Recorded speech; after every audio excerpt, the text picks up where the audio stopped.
Todos los cristianos vamos a experimentar pruebas. Vean ustedes aquí antes de Pedro se encuentra Santiago en el capítulo 1. Santiago era hermano de Jesucristo. Fue uno de los hermanos de Jesucristo, Santiago. Y él está escribiéndoles a los cristianos que comenzaron a ser perseguidos por el Imperio Romano. Y vean ustedes el consejo que Santiago comienza a delinear. Santiago 1, versículos 2 y 3.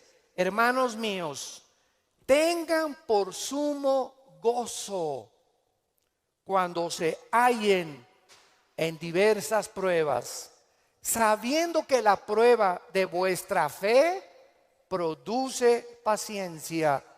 Sabemos entonces que todos nosotros vamos a ser examinados por Dios. Las pruebas, que son muchas, hay familiares pruebas en tu iglesia, en tu trabajo, con tus amistades, como matrimonio, con tus finanzas. Dios prueba el corazón. Y dice Santiago, no se sorprendan, no se maravillen de que de repente hay muchas pruebas. Y en lugar de que la oposición y las pruebas puedan menguar nuestro ánimo, dice Santiago, ¿verdad? Está probándose nuestra paciencia y nuestra fe. Vean ahora aquí, le damos vuelta a primera de Pedro, otra vez, capítulo 1. Y dice el versículo 6 y 7, en lo cual vosotros se alegran ahora, aunque un poco de tiempo. Si es necesario, tengan que ser afligidos en diversas pruebas, para que sometida a prueba vuestra fe, mucho más preciosa que el oro, o sea, ¿por qué tiene que probar Dios nuestra fe? Porque es lo más valioso que Dios nos ha regalado. Lo más grande que tenemos es la fe. Y si queremos agradar a Dios, lo tenemos que agradar a través de la fe. Porque sin fe es imposible agradar a Dios. Por lo cual tenemos que entender por qué vienen pruebas, por qué me robaron mi coche, por qué tuve este problema con mi esposa, por qué este problema con mis hijos, por qué este problema en la iglesia, por qué este problema en el trabajo, por qué está el mundo ahorita como una olla hirviendo, donde las naciones están a un punto de una conflagración internacional. Aunque sabemos bíblicamente que si explota una guerra en Europa o en el Medio Oriente, no es todavía la tercera guerra mundial. En estos últimos meses, todas las invitaciones que he recibido han sido en radio, en televisión, con iglesias, con alianzas de pastores, para explicarles que esta guerra no es la tercera guerra mundial, que la Biblia nos habla claramente que falta mucho para la tercera guerra mundial y que este es lo que va a pavimentar el camino para el surgimiento del anticristo en el Medio Oriente. Entonces, estas pruebas, dice la Biblia, son importantes porque nuestra fe es la que tiene que ser probada. Ya sea en el trabajo, en la escuela, en el vecindario, etcétera, etcétera, estamos rodeados de personas que no les caes bien porque eres cristiano. Estás rodeado de amigos que cuando les comienzas a decir que eres cristiano, te van a comenzar a perseguir y a burlar. Porque el mundo está bajo el control del maligno y nosotros vamos de paso nada más. Somos un ejército que venimos a resistir al mal. No nos mandó Dios a terminar con el mal. Nos mandó a resistir hasta que Cristo venga. Se acabarán entonces las guerras y podremos recibir las coronas de gloria. Ahora muy bien, en esta sección se nos advierte, en la de primera de Pedro, acerca de otra prueba. Regresamos al capítulo 4, primera de 4, versículo 12. Y esta prueba es especial, porque le llama el Espíritu Santo fuego de prueba. ¿Qué hace el fuego? ¿Qué hace el fuego? Purifica. El fuego purifica y saca el verdadero valor. Las pruebas que nos vienen a nosotros es precisamente cuando un maestro no te hace exámenes. ¿Cómo va a saber el maestro si tú estás calificado para pasar a la preparatoria? Forzosamente tenemos que ser examinados, ¿verdad? Con pruebas. Ahora tú te puedes preguntar, ¿qué Dios no sabe si voy a pasar o no voy a pasar la prueba? ¿Para qué nos hace pruebas Dios? Los maestros, yo entiendo que es para saber el coeficiente intelectual o la intelectualidad o el conocimiento que tienen los alumnos. Pero Dios, ¿por qué nos prueba? ¿Cuál es la respuesta? Dios sabe lo que hay en tu corazón, pero Él quiere que nosotros sepamos lo que hay en nuestro corazón. Que descubramos a través de las pruebas cuánta maldad hay dentro de nosotros. ¿Cuántas cosas hay dentro de nosotros que necesitan ser quemadas todos los días? ¿Cuántas cosas hay dentro de nosotros? Porque aunque seamos cristianos, seguimos teniendo el potencial de ir en contra de las leyes de Dios. Por eso dice en Gálatas 5, las obras de la carne son esto y esto y esto: fornicación, adulterio, borracheras, drogadicto, hechicerías, ocultismo, etcétera, etcétera. Un cristiano puede caer en las cosas que él practicaba antes de que fuera cristiano, si el cristiano abandona a Dios. Y cuando descubrimos la maldad que hay dentro de nosotros, ¿qué podemos hacer? Gritar como Pablo en Romanos 7, miserable de mí, en mí no mora el bien que quiero hacer no lo hago, lo que no quiero hacer eso hago.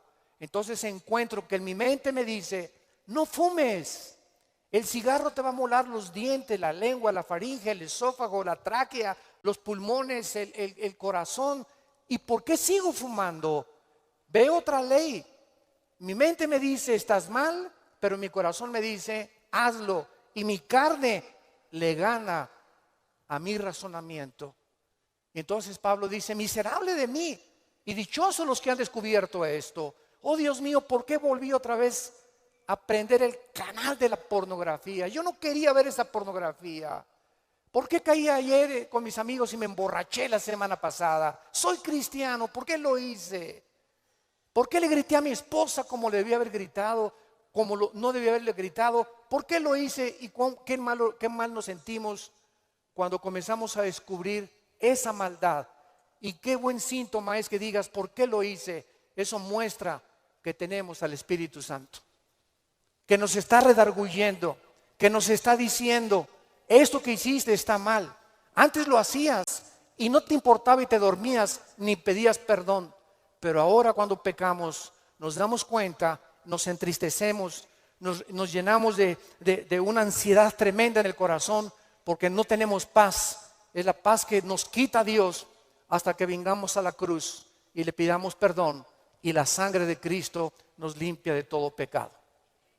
Pero esta es la razón por la cual las pruebas Dios nos las manda, para que vayamos evaluándonos honesta, íntegra y sinceramente en qué nivel nos encontramos de espiritualidad.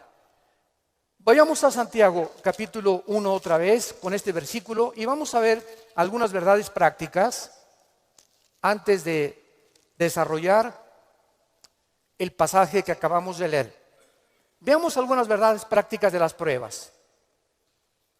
En primer lugar, las pruebas son algo común en la vida cristiana. Dice Santiago, cuando os halléis en diversas pruebas. En segundo lugar, estas pruebas, en segundo lugar, van a venir en diferentes categorías.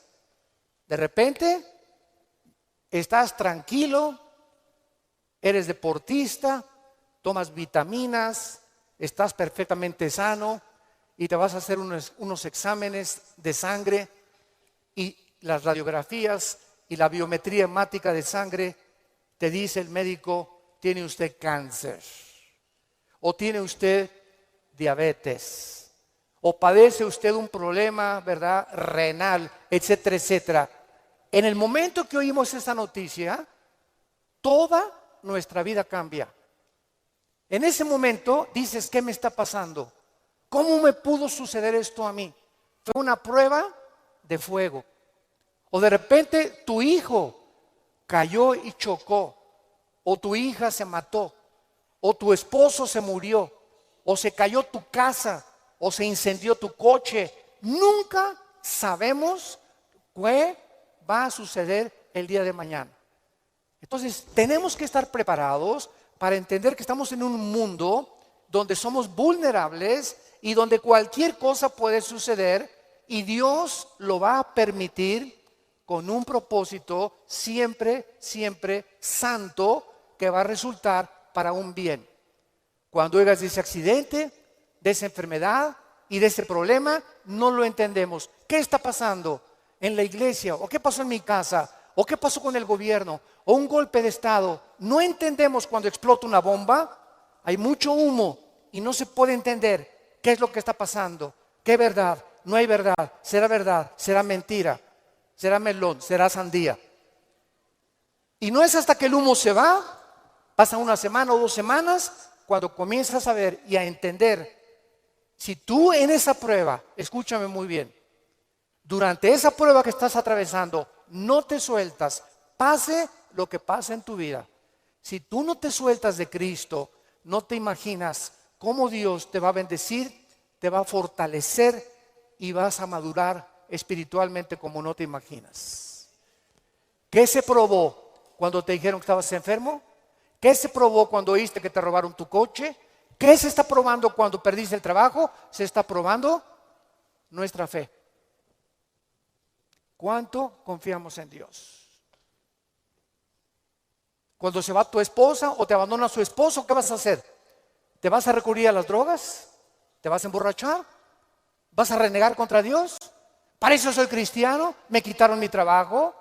¿Por qué si yo diezmo regularmente me quitan mi coche? Dios, yo no lo entiendo. ¿Y por qué me corren de mi trabajo si sabes que tengo que mantener a mi familia? Dios está buscando que nosotros veamos nuestra reacción, porque nuestra reacción determina el nivel espiritual que tenemos de fe. Y es precisamente en esas pruebas, en esas reacciones, donde Dios sabe cómo vas a reaccionar. Vamos rápidamente a Génesis capítulo 22. En el Antiguo Testamento, y veamos la prueba de fuego que pasó Abraham.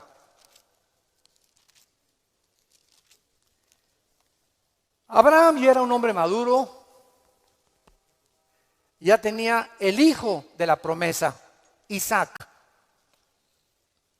Y a Abraham se le llama en Romanos capítulo 4 el padre de la fe. Por algo será, ¿verdad?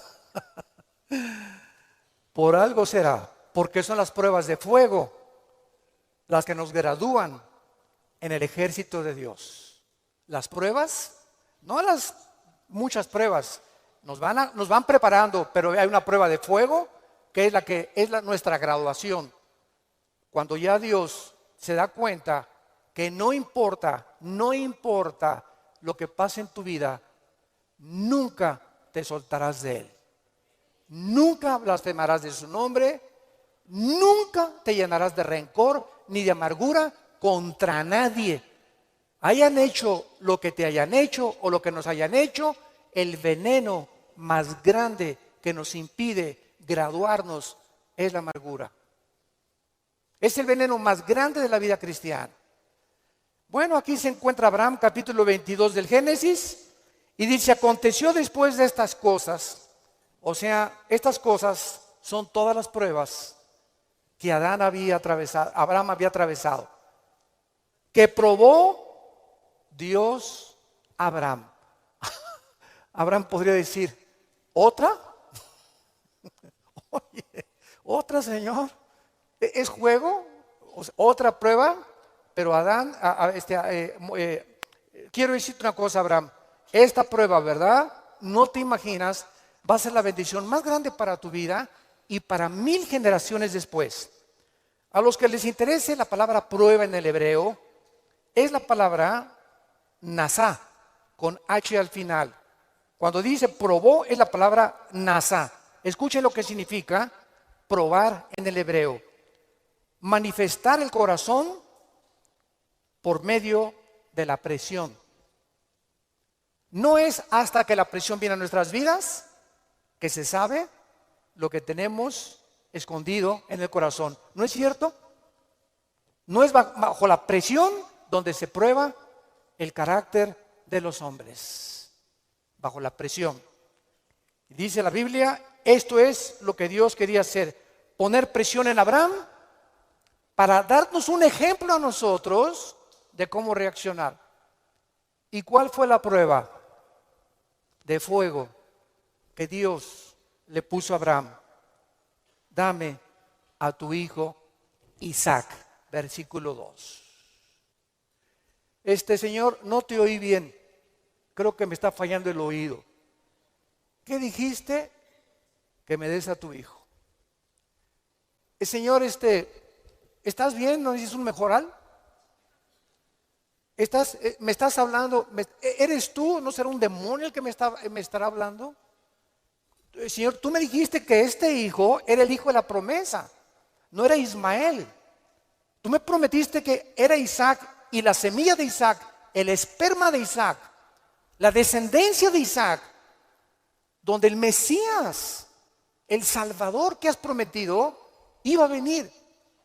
¿Cómo me lo pides? ¿Y cuál es la respuesta de Isaías 55, 8 y 9?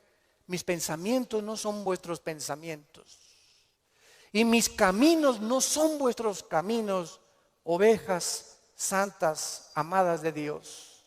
Así como los cielos son más altos que la tierra y mis pensamientos más altos que ustedes, así es como yo tengo que pensar para que ustedes comiencen a entender que yo no pienso como ustedes y que la fe es mantenerte de pie y seguir creyendo aunque no haya explicación inmediata. Señor, no entiendo qué pasó con mi casa, no entiendo por qué perdí el trabajo, no entiendo lo que está pasando, no entiendo esto, no entiendo aquello, pero como dijo Job, aunque tú me matares, seguiré confiando en ti.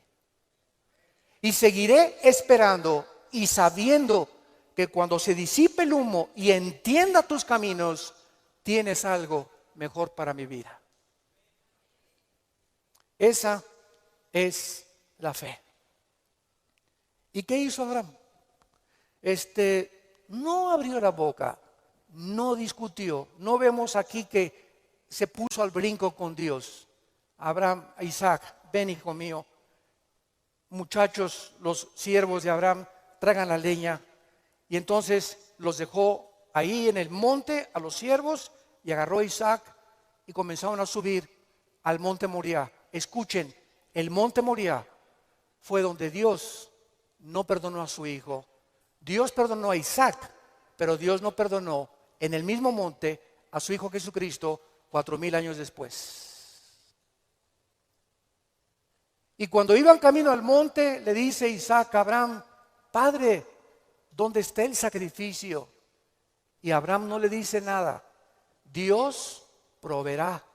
Y entonces se acuesta Isaac y lo amarra a Abraham, y cuando levanta la mano, dice el versículo 10 y el versículo 11, y extendió Abraham su mano y tomó el cuchillo para degollar a su hijo.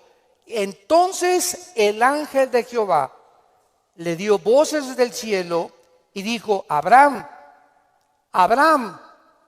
Y él respondió: heme aquí. Y dijo: no extiendas tu mano sobre el muchacho, ni le hagas nada, porque ya conozco que temes a Dios, por cuanto no me rehusaste darme a tu hijo. Dios, síganme con cuidado, no estaba buscando el sacrificio de Isaac. Dios estaba buscando el sacrificio de las emociones y los sentimientos de Abraham.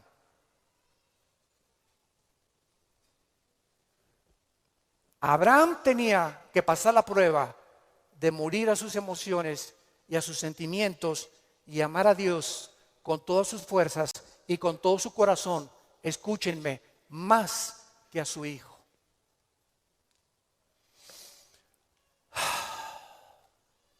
En el Nuevo Testamento se acercaron a Cristo, se los voy a explicar con más detalles, y le dijeron, ¿cuál es el más grande mandamiento? Y contestó Jesucristo, amarás a Dios con todo tu corazón, con todas tus fuerzas y con toda tu alma, y a tu prójimo como a ti mismo.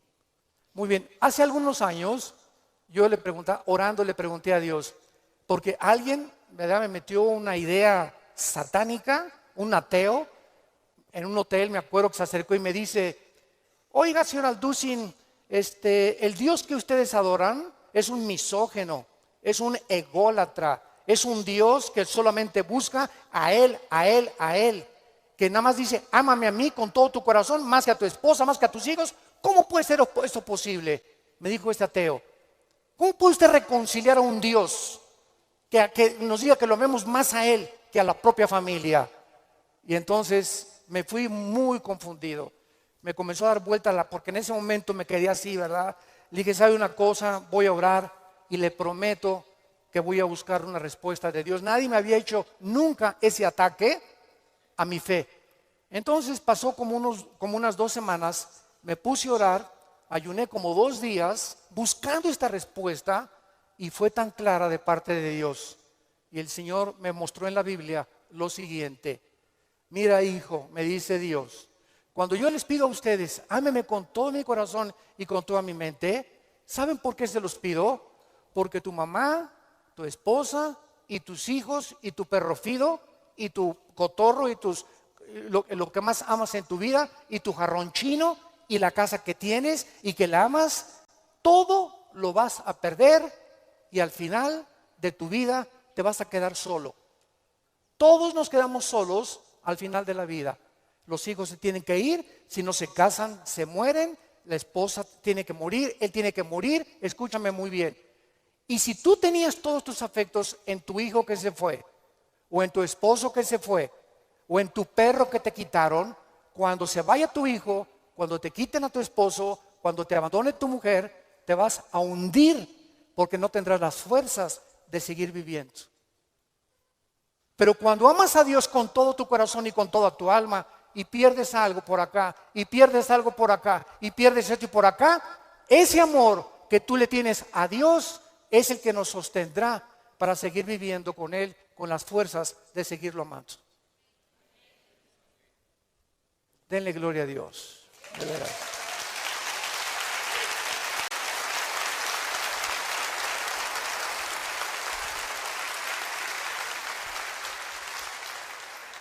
La fe es creer aunque no entendamos. Si Dios lo dijo, tiene una razón. Detrás de cada mandamiento de Dios se encuentra la sabiduría de Dios. Cuando Dios le dice a los jóvenes, no forniquen ni tengan relaciones sexuales antes de casarse, gritan los jóvenes y protestan los jóvenes. ¿Nos quieres quitar la felicidad? ¿Qué tiene? ¿Así nos vamos a conocer mejor antes de casarnos? Pero detrás de esa prohibición que Dios tiene es el inmenso amor que Él nos dio desde la cruz. Por amor te lo digo, jovencita, te dice Dios, por amor que te tengo, joven que me escuchas. Tú no te imaginas las consecuencias de la fornicación. Vas a los 18, 19 años a ver crecer tu pancita, te vas a tener que salir de la escuela, él va a resultar con que no te quiere. Es increíble que por no haber puesto ustedes freno en sus relaciones meses antes, hayan ustedes acabado en un pecado que se llama la fornicación. Dios es sabio y nos dice a los casados, no cometerás adulterio.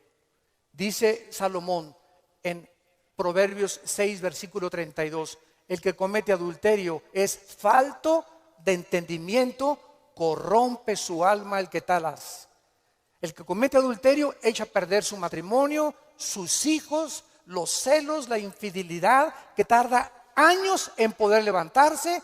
¿Y todo por qué?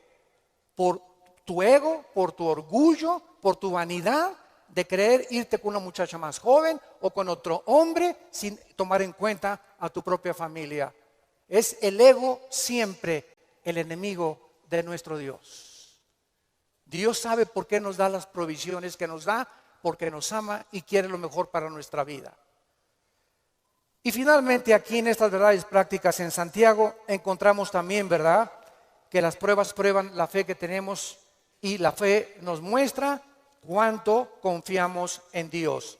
Dice en el Salmo capítulo 11, versículo 1 y 2. En Jehová he confiado. ¿Cómo decís a mi alma que escape al monte cual ave? Porque aquí los malos tienden el arco, disponen sus saetas sobre la cuerda para asaetear en oculto a los rectos de corazón. Si hubo un hombre perseguido, calumniado, vituperado, despreciado entre los héroes de Dios, fue el rey David.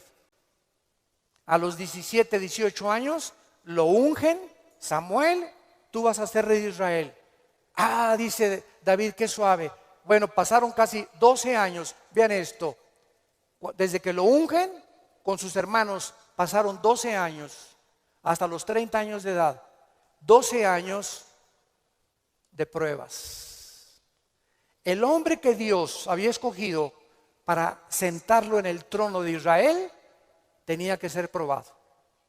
Y tenía que ser probado en la amargura, en el rencor, en la confianza en Dios, en saber que no importa, aunque me rodee un ejército y aunque tenga las miles de amenazas, Dios es mi salvación, mi fortaleza y mi luz.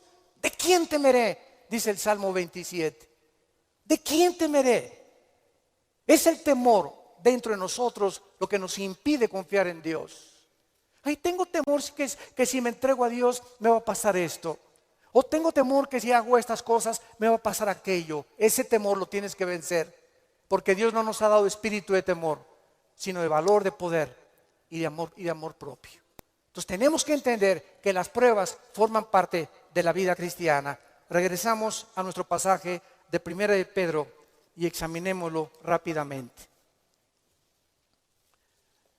Dice nuestro pasaje: no se sorprendan, amados, del fuego de prueba que os ha sobrevenido, como si alguna cosa extraña aconteciera. Número 1, se nos advierte cómo no debemos de reaccionar: con sorpresa.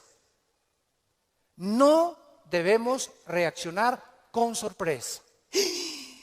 No puedo creer lo que me está pasando. Más te vale que lo creas.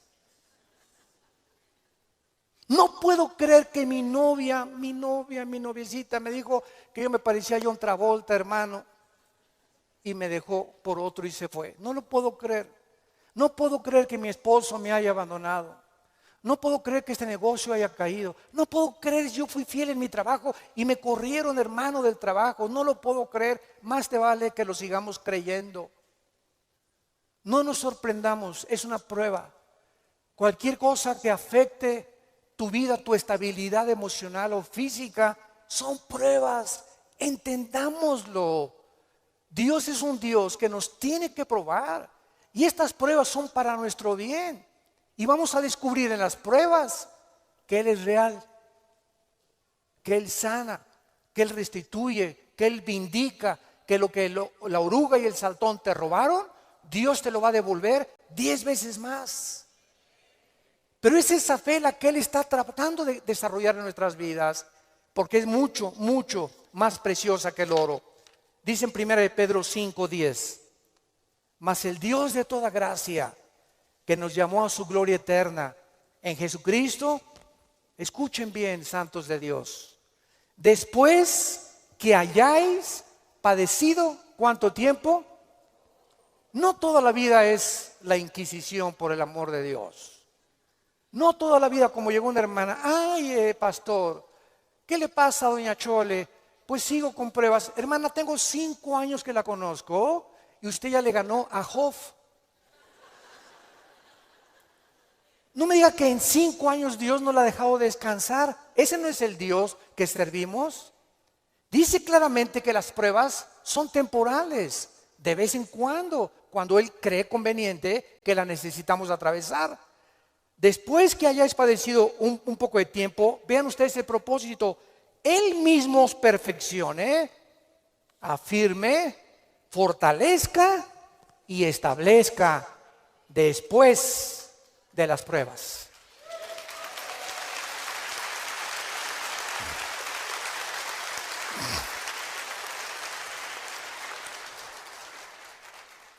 Ahora, veamos lo que tenemos que hacer. Primero de Pedro, en nuestro pasaje capítulo 4, versículo 13. Número 1, se nos manda que cuando te digan, te robaron tu coche, se fue tu esposo, se fue tu esposa, te pasó esto, te pasó aquello, te goces. Cualquiera diría, ¿está usted loco? ¿Está usted loco? ¿Cómo voy a gozar cuando me dijeron que tengo diabetes? ¿Cómo voy a gozar cuando me robaron la cartera del cristalazo que me... Hermano, ¿no está viendo cómo estoy? Que tengo aquí un martillo para encontrar al que me rompió el carro. Le voy a dar un martillazo en la cabeza si me lo encuentro. O mi esposo, ¿verdad? Con la cara de cocodrilo. Qué bueno que se fue el cocodrilo y que se fue, ¿verdad? Ten mucho cuidado que tu reacción sea de gozo. Y les voy a explicar lo que se encuentra detrás. Cuando Job llegaron y le dijeron, quemaron tu rancho, tus camellos, tus ovejas, tus vacas y tus hijos. Y estoy seguro, por la clase de esposa que tenía, que si ella se lo hubieran llevado, hubiera estado más contento. Y a propósito, Dios se la dejó a ella. Yo entiendo cada vez más a mi Señor. No por ti, mi amor, mi esposa no va a creer. Y entonces la esposa llega, ¿verdad? Y le dice a Job, maldícelo, maldice a Dios. Y contesta Job y le dice a la esposa, vean la calidad moral y espiritual y de fe que tenía este hombre en Dios. ¿Qué acaso recibiremos de Dios solo lo bueno y no lo malo? Bendito sea el nombre de Dios, porque Él da y Él quita en su soberanía. Qué tremendo, ¿verdad?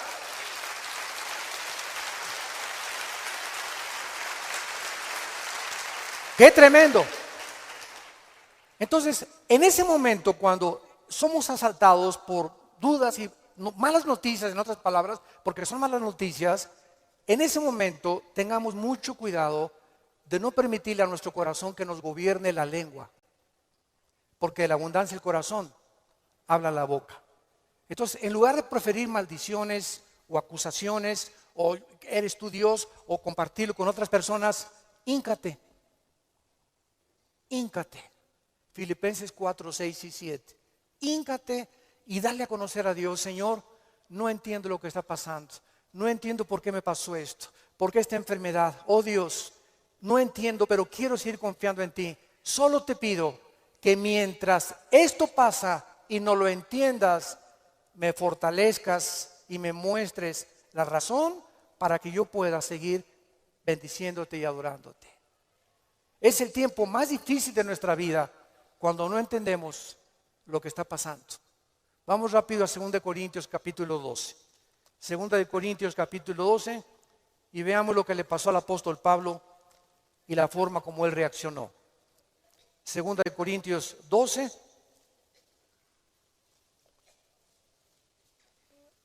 Pablo fue uno de los pocos hombres, junto con Enoc y Elías y el apóstol Juan, que subieron al cielo. En el Nuevo Testamento, Pablo y Juan fueron los dos únicos apóstoles que subieron al cielo sin morir. Fueron sacados de su cuerpo espiritualmente. Y Pablo lo llevó Dios al tercer cielo, donde habita Dios. Y cuando Pablo regresó a la tierra, su espíritu salió de su cuerpo y su espíritu volvió a entrar a su cuerpo. Pablo dice que lo que él oyó allá en el cielo y lo que él vio, no había palabras humanas para poder describirlo.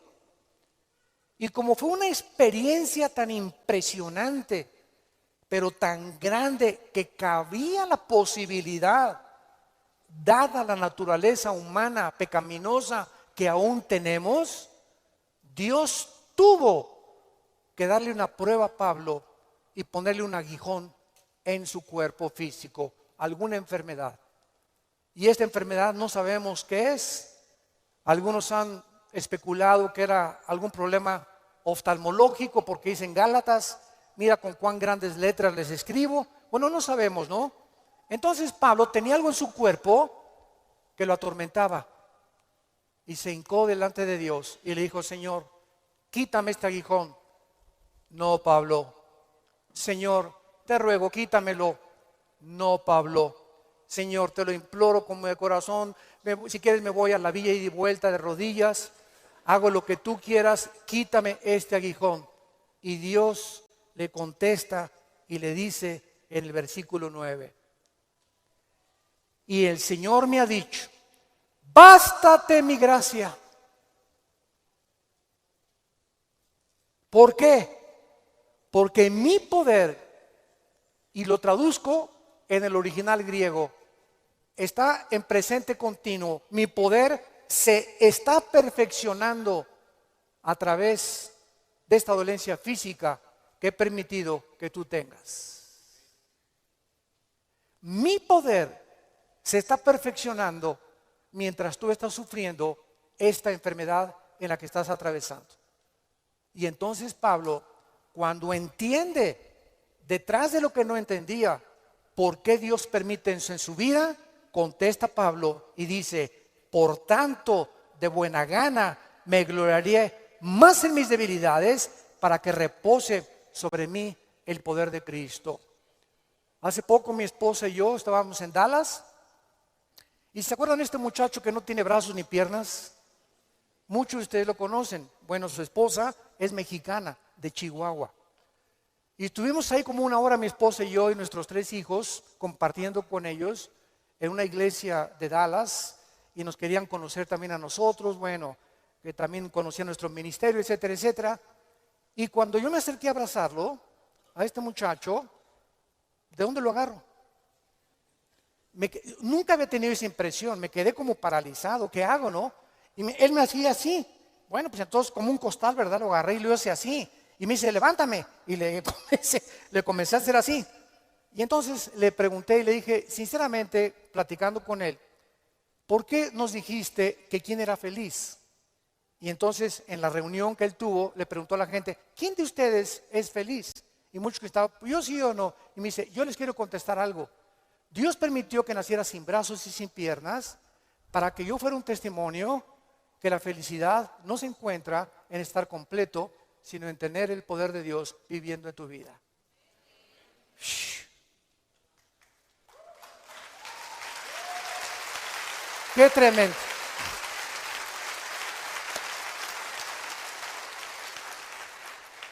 Mi esposa y yo nos bañamos de lágrimas. Tenemos piernas, tenemos brazos, tenemos casa, complex, un carro, lo que sea, nuestros hijos, y estamos descontentos. Teniendo contentamiento, teniendo sustento y abrigo, estemos contentos porque estamos vivos. Nosotros estamos completos y él era más feliz que la mitad de los que fueron a escucharlo. Él riéndose, y era una felicidad, ¿no es cierto, Marta? Un gozo sincero. Él no estaba fingiendo, él estaba lleno del poder de Dios. Y transmitía en sus ojos esa paz, ese contentamiento, esa aceptación. Él dijo que a los 12 años se quiso suicidar porque todavía no había aceptado a Cristo. Y se metió y dice: ¿cómo me suicido? ¿Con qué? Ni modo que agarre una pistola y le haga así, ¿verdad? Se metió a la tina del baño y con la boca abrió la llave y se quería morir ahogado. Y cuando estaba el agua subiendo, muchos de ustedes que ya no han oído su testimonio, yo lo traigo grabado en mi iPhone, dice que en ese momento dijo: si yo me quito la vida, nunca podré compensarles a mis padres y los haré culpables a mis padres, porque siempre se lamentarán porque yo nací así, y si hay un Dios, nunca conoceré el propósito por el cual permitió que yo naciera sin brazos y sin piernas. Y apagó la llave y le dijo, yo no entiendo, al año se convierte a Jesucristo. Y ha ganado millones de almas. Dios dicen que hay uno entre 15 o 20 millones de seres humanos que nacen así. A este muchacho Dios lo escogió Dios para dar un mensaje al mundo. La felicidad no está en el dinero, ni en tener salud, ni en tener casa, ni en tener vehículos, sino si tú tienes a Jesucristo y la paz de Él que sobrepasa todo entendimiento. ¿Saben ustedes por qué el astrofísico Stephen Hawking negó a Dios antes de morir? Simplemente porque no pudo explicar sus sufrimientos. Su esposa lo dijo, la primera esposa, Stephen está enojado con Dios, con un Dios que no existe. Se amargó contra alguien que no existe. Y siempre estuvo repelando, ¿verdad? ¿Por qué? Si Dios es Dios, no lo sanaba y no lo levantaba de esa silla de ruedas. Hace poco ustedes escucharon el testimonio de Nicky, un muchacho sin brazos y sin piernas. Nació con el puro tronco nada más. Y cuando oye su testimonio dice que a los 8 o 9 años de edad, como no podía suicidarse, se metió y con la boca abrió la llave del baño para ahogarse. Y en ese momento él reaccionó y dijo, ¿pero qué es esto? Y comenzó a gritarle, Dios, si existes, dime la razón por la cual me trajiste hacia el mundo, sin brazos y sin piernas. Y entonces él entrega a los 11, 12 años de edad su vida a Jesucristo. Y no se imaginan ustedes los millones de almas que este muchacho, Nicky se apellida, ¿verdad? Nicky ha ganado en el mundo. Aquí lo tuvimos en México y mi esposa y yo, su esposa es mexicana y se han discipulado con nosotros desde hace muchos años. La esposa de él y la familia de ella también. Ahora ya van a ser papás otra vez. Así como lo ven, pero juguetón. Gracias a Dios por su vida. Entonces, podríamos nosotros realmente, porque esta es la espada y este es lo que esgrimen los ateos, los escépticos, los agnósticos, es que, ¿por qué si hay un Dios, hay un sufrimiento? ¿Por qué es? Entonces, como no pueden entender y no tienen respuestas, y no las van a tener fuera de la Biblia, se encierran en una cárcel. Y en lugar de que este hombre hubiera podido escuchar a su esposa, bueno, ok, tú me dices que es un Dios, dime por lo menos, o explícame por qué permite el sufrimiento. Pero ni siquiera quiso hacer eso. Negó completamente todo contacto con la Biblia. Y esta es la razón de esta serie que me he propuesto comunicarles a todos ustedes y a todos los que nos escuchan a través de las redes sociales, porque es el tiempo que seamos luz. El mundo está pidiendo respuesta a los políticos, astrofísicos, ateos, agnósticos, escépticos, etcétera, etcétera. Las universidades en Latinoamérica están llenas de ateos, infectando las mentes de nuestros hijos, incitándolos a una revolución, incitándolos a la violencia, porque ellos creen que a través de esta violencia y de este idealismo pueden ellos hacer un cambio en México social, o en Veracruz, o en cualquier otra nación. ¿Por qué? Porque hay un idealismo en la juventud que no tiene respuestas y nosotros somos la luz del mundo. Ya es hora que brillemos, ya es hora que levantemos la lámpara. Todos los 70s, 80s y 90s del siglo XX persiguieron a la Biblia, persiguieron al cristianismo, persiguieron a los pastores en Latinoamérica. Yo recuerdo cuando fui a la universidad a la conferencia en la Facultad de Filosofía y Letras, cómo querían burlarse todos. Ay, ya llegó el padrecito, así me decían, ya llegó el padrecito. A ver de qué nos va a hablar el padrecito, porque como ellos no tienen respuestas, creen que nosotros tampoco las tenemos. Y cuando nos enfrentamos a auditorios y les demostramos que hay más evidencias científicas en la creación bíblica que en la famosa teoría de la evolución. Cuando alguien te diga y tú le preguntes, bueno, ¿cuál es tu punto de vista o tu perspectiva de cómo te imaginas que creó el universo? ¿Qué te van a contestar? Pues por ahí anda una enseñanza, una ideología que se llama el Big Bang o la grande explosión traducida. ¿Y qué significa esto? Que pues los físicos y se imaginan, porque no se puede probar científicamente, que pues comenzó con una explosión en el universo. Y entonces de esa explosión se formó todo lo que nosotros vemos. Cuando las propias leyes de la física, la primera y la segunda ley de la termodinámica, contradicen el Big Bang. Virgen del Socorro. Me atrevo a decir esto.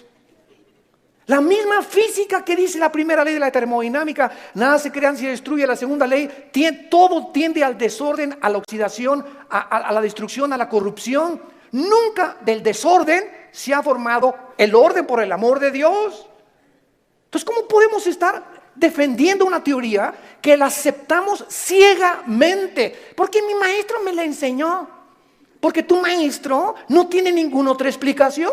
Y como dijo Dion Teofilito, como decimos aquí en México, ni la tendrán si no vienen a la Biblia. Porque por medio de la ciencia y por medio de la intelectualidad, que es limitada, el ser humano no puede traspasar y trascender la dimensión espiritual, la dimensión del mundo invisible. Entonces el intelecto choca contra las cosas que no entiende y al llegar ahí se vuelven locos. Entonces no puede el ser humano comprender la inmensidad del universo que nos rodea, ni los caminos ni los pensamientos de Dios, porque son más altos que los nuestros. Dios tuvo que bajar hace 2000 años en la persona de Jesús para Él comunicarnos y revelarnos los secretos que se encuentran detrás de su universo, de su soberanía, de la tierra, de dónde venimos, los animales, la genética y la ciencia que continúan demostrando y comprobando simplemente que la Biblia tenía la razón. Y es hora de hablar, y es hora de tener una confrontación directa, porque el mundo se está hundiendo en la confusión teológica, en la confusión ideológica. Los gobiernos los invitamos al próximo desayuno en junio, ya les dieron su volante titulado El fracaso de los gobiernos humanos. Otra vez, ¿verdad? Vamos a examinar todos los gobiernos, nazismo, fascismo, monarquías, democracias, etcétera, etcétera. ¿Por qué ninguno ha funcionado? ¿Por qué siguen peleándose? ¿Por qué ahorita ya los partidos políticos en todas partes del mundo, ya sus convicciones, los estatutos en los que formaron sus partidos están deshaciéndose y contagiándose con el otro? Es como si nosotros dijéramos, soy cristiano pero me voy a juntar con los mormones y con los musulmanes. Cuando los principios de los musulmanes, los principios de los mormones y el cristianismo se contradicen unos a otros. Entonces, ¿creo realmente que mis convicciones son reales y es la verdad? ¿O necesito otras ideologías porque no estoy seguro de lo que yo creo? Es una tristeza, se están derrumbando ante nuestros ojos todas las ideologías y todas las filosofías del mundo. Los sistemas de pensamiento están confundidísimos como jamás lo habían estado.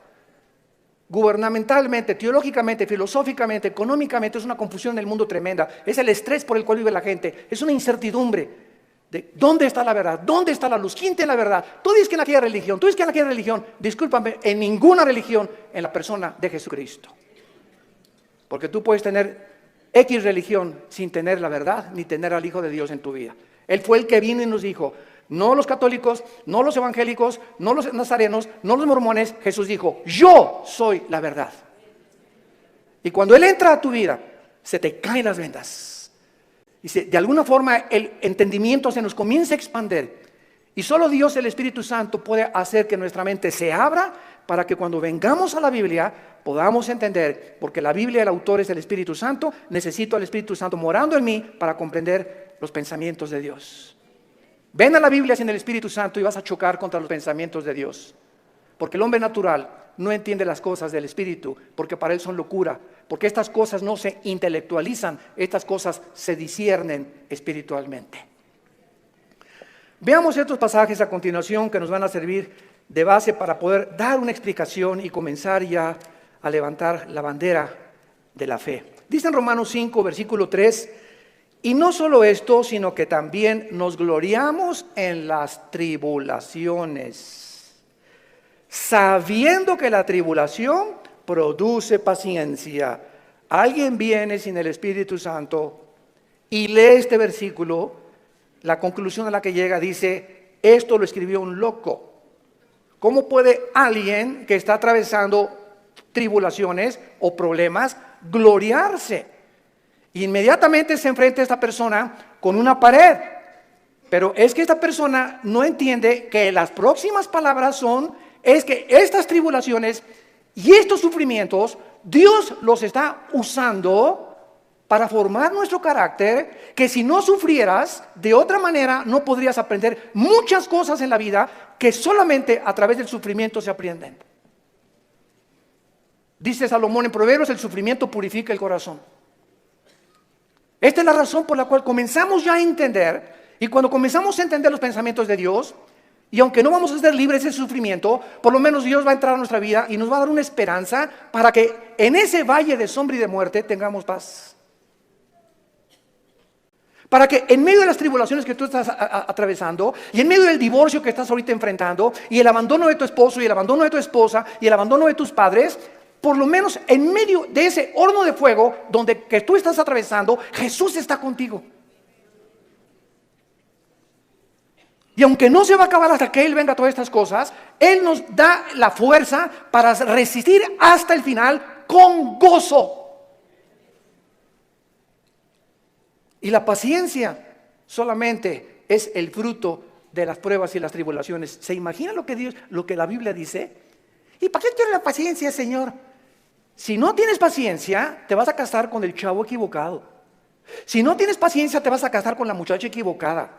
Si no tienes paciencia y eres una persona impulsiva que compras y vendes, etcétera, etcétera, sin meditar ni reflexionar nada, vas a comprar la casa equivocada, el carro equivocado, el viaje que Dios no quería que hicieras lo vas a hacer por tu impaciencia, porque por naturaleza somos impacientes.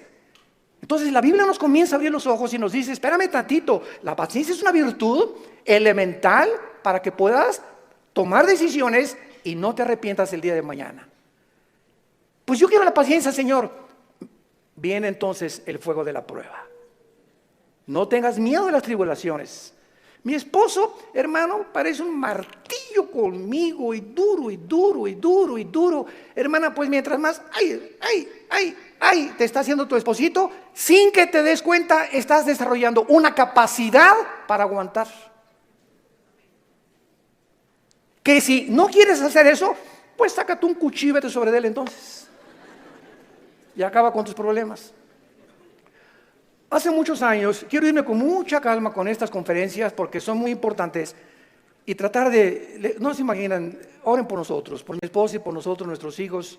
Necesitamos mucho de las oraciones de todos ustedes y le pido a Dios mucha oración, que siempre que yo estoy enfrente de un público pueda yo tener la capacidad de explicar su bendita y profunda palabra. Hace muchos años había un dramaturgo inglés llamado Oscar Wilde. Y él hizo muchísimas obras de teatro. Yo me acuerdo, tenía como 18, 19 años de edad, formé parte de un elenco teatral llamado Hamlet. Y en una de las cosas que yo tenía que declarar durante el escenario, en el teatro, representando a Hamlet, ¿verdad? Dice así la obra de William Shakespeare: morir, dormir, no más. ¿Qué es más levantado para el espíritu? ¿Levantar las armas contra un piélago de calamidades y haciéndole frente a acabar con ellas? ¿O esperar el sufrimiento y dormir y morir no más? En otras palabras, este dramaturgo que no era cristiano, pero creía en Dios, Oscar Wilde, y tenía problemas morales, ¿verdad? No nos vamos a meter con eso ahorita. Oscar Wilde pudo entender que la vida es o mueres o vives. Ahora, escojo vivir, aguántate. Decía mi papá, no chille, agarre piedras. Estamos vivos, no es Disneylandia, por el amor de Dios, ya madura. No es Reino Aventura. No estamos en el milenio todavía. Estamos en un mundo de una raza humana caída, donde hay pecado, muerte, oscuridad, sombras, tristeza, enfermedades, violencia, etcétera, etcétera. Y vamos a través de esta serie a explicar por qué permitió Dios esto. Y nos vamos a dar cuenta, cuando veamos la explicación de Dios, vamos a levantar las manos, te voy a decir, Señor, profunda es tu sabiduría y tu gracia y tu misericordia. Cuán profundos son tus pensamientos. Y yo era como era porque no entendía. Ahora entiendo, Señor, y te alabo y te bendigo. Y va a venir una paz sobre tu vida que sobrepase el entendimiento, que te va a dar la fortaleza de seguir viviendo para Jesús. Y este es el propósito de esta serie que he tratado de preparar para todos ustedes y los que nos escuchan. Las tribulaciones nos producen paciencia. Necesitamos la paciencia. La segunda es Santiago capítulo 1, versículos 2 y 3. Santiago capítulo 1, 2 y 3. Hermanos míos, otra vez, parecía que estuviera loco Santiago, de cuál fumó. Tengan por sumo gozo cuando se hallen en diversas pruebas. ¿Quién puede llegar a esa conclusión, verdad? Gózate cuando te corran de tu trabajo. Gózate cuando pierdas tu casa. Gózate cuando tienes algún problema, ¿verdad? ¿Por qué me voy a gozar? Porque esa prueba que estás atravesando está produciendo paciencia. Otra vez, Santiago está de acuerdo con Pablo para poder, con diferentes palabras, decirnos que las pruebas producen paciencia. Entonces tú llegas a tu casa con tu esposa. ¿Qué crees, mi chenchita? ¿Qué, mi amor? Estás tan contento, te veo, te ascendieron de puesto. No, mi amor, al contrario, me corrieron. ¿Quién podría reaccionar así? Nadie, ¿verdad? Ni marihuano. Nadie podría reaccionar de esa manera, más que un cristiano que vive en el Espíritu.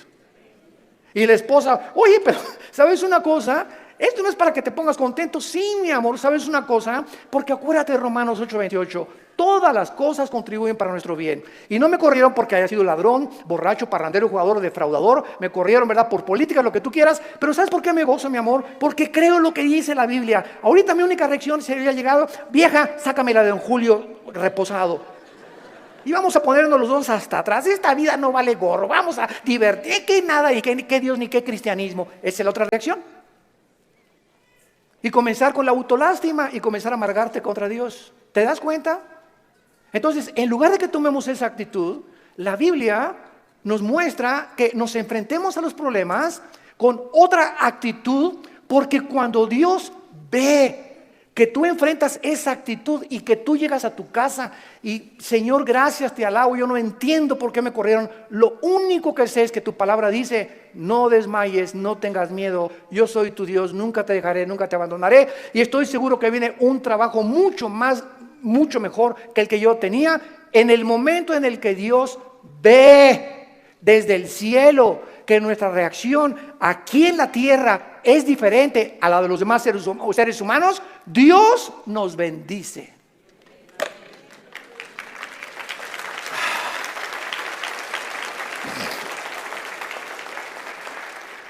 Porque sin fe, ¿y cómo se demuestra la fe? Actuando al contrario de nuestros sentimientos y emociones. Hebreos 11:6. Y el versículo 1 de Hebreos 11 dice, y la fe es la certeza de lo que se espera, la convicción de lo que no se ve. Veamos y metamos aquí un microscopio. La fe está relacionada con el futuro y con lo invisible. Es una certeza, es una seguridad de algo que está adelante de mí, que estoy esperando. Y aunque yo no lo vea, estoy seguro que viene a mi vida. Y además estoy tan convencido aunque no lo vea. La fe, si no es algo que tú estás esperando y no estás convencido, tu fe es la fe de los demonios. Dice Santiago capítulo 2 que los demonios también creen. No, yo creo en Dios. Pero ¿sabes una cosa? Tú dices que crees en Dios intelectualmente, pero no demuestras que tú crees en Dios por la forma como tratas a tu esposa, por la forma como tratas a tus padres, por la forma como ves a las mujeres. Este pueblo, Marcos 7, dijo Jesús, de labios me honra. ¿Cuánta gente hay por todos lados? Y van a desayunos, y yo creo en Dios, pero sus acciones, su conducta contradice la piedad que ellos expresan o que creen tener en su corazón. Entonces te vuelves un hipócrita, te vuelves un falso cristiano, porque la fe tiene que, dice Santiago, sin obras no es fe. La salvación es por la fe, pero la forma de demostrar que esa fe es salvífica, que realmente nos ha transformado, es cuando vemos que ha transformado mi vida. Ya no soy el que yo era antes, antier, o hace un mes o hace 6 meses. Ahora cambió mi vida con mi esposa, la forma como veo a mis hijos, la forma como manejo mi negocio, la forma como me relaciono con la gente, la forma como veo a los gobiernos. Cambia completamente mi vida. Y si yo no manifiesto esta actitud o esta nueva conducta, no es cierto que soy cristiano. Y lo vamos a ver en el tercer pasaje, 1 de Pedro capítulo 1. Y ahí vamos a comenzar nuestra serie. Esta es la introducción. En 1 de Pedro capítulo 1, versículo del 6 al 9, escribe el apóstol Pedro, y los recipientes de esta carta eran judíos perseguidos por Roma. Esta carta fue dirigida a cristianos que están siendo perseguidos o sufriendo por su fe, en lo cual vosotros os alegráis, aunque ahora por un poco de tiempo, si es necesario, tengáis que ser afligidos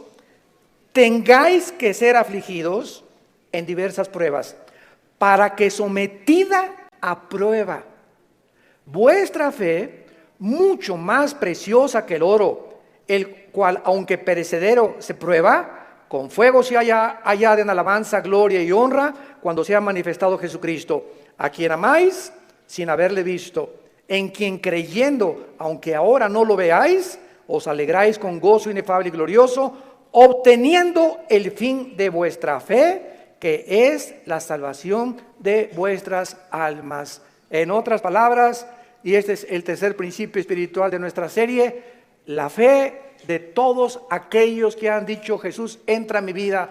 Ayer en el desayuno tuvimos más de 35 decisiones, gracias a Dios, y la gente que hace una decisión por Jesucristo, quiero que lo sepas, tu fe va a ser probada. Tu fe va a ser probada. ¿Y saben ustedes dónde comienza a ser probada? En la familia, con tus hermanos y con tus papás o con tus primos. ¿Por qué? Porque la primera prueba de la fe es la persecución. Ayer nos contaba mi hermano Alejandro, él es el director del Instituto Teológico Internacional del LITI, y nos contó una anécdota mientras veníamos de Toluca al desayuno, en el camino, que yo no la conocía de mi hermano. Y me dice: Armando, tú sabes que cuando yo me convertí, porque él fue el primero en la casa que se convirtió, yo los correteé como 2 o 3 años, una vez quise incendiar una reunión de oración. El gadareno era Pinocho comparado con los demonios que yo traía, y se los digo en serio. Y me dice mi hermano: tú sabes que cuando yo me convertí, llegué a la casa y mi mamá inmediatamente me quiso correr. Ya te metiste con una secta, quién sabe qué te metieron, etcétera, etcétera. Total, dice, me tuve que salir de la casa y a los 4 días regresé a la casa. ¿Y qué crees? Estaba un cuñado mío, nuestras hermanas, la abuela, los tíos, y me hicieron juicio. Todos alrededor de la mesa, diciéndome: a ver, acércate por favor, estamos escuchando que ya te cambiaste de religión y que andas por ahí con unos aleluyas y quién sabe qué tantas cosas, y en esta familia la única religión que tenemos es tal y tal y tal y tal cosa. Y dice mi hermano: yo lo único que hice es a todos ellos que me hicieron juicio por haber aceptado a Cristo, en lugar de que contentos de que dejé las drogas, porque era bien hipioso mi hermano antes, y le metía todo, ¿verdad? En lugar de que estuvieran contentos, estaban completamente enojados que yo había comenzado a leer la Biblia. Y lo único que les dije fue, puse la Biblia en medio de todos y les dije: ¿la han leído? Y comenzaron todos a voltearse unos con los otros. No, Chepo. Pues si no la han leído, ¿qué base tienen para juzgarme que yo estoy mal? Porque si no es la Biblia la base de nuestra fe, ¿qué es entonces? Yo no les dije que fui con los mormones ni que fui con soy un musulmán. Estoy en un grupo de cristianos que leemos la Biblia. Y si ustedes no leen la Biblia, no tienen ninguna base. Dice mi hermano: desde esa vez nunca se volvieron a meter conmigo. Pero vino la persecución inmediatamente, y vendrá contra ti también. Y comienza en la propia familia. ¿Por qué? Porque Dios nos sacó de las tinieblas de nuestra familia para regresar a nuestra familia e iluminarlos y sacarlos también al reino admirable de la vida de Jesucristo.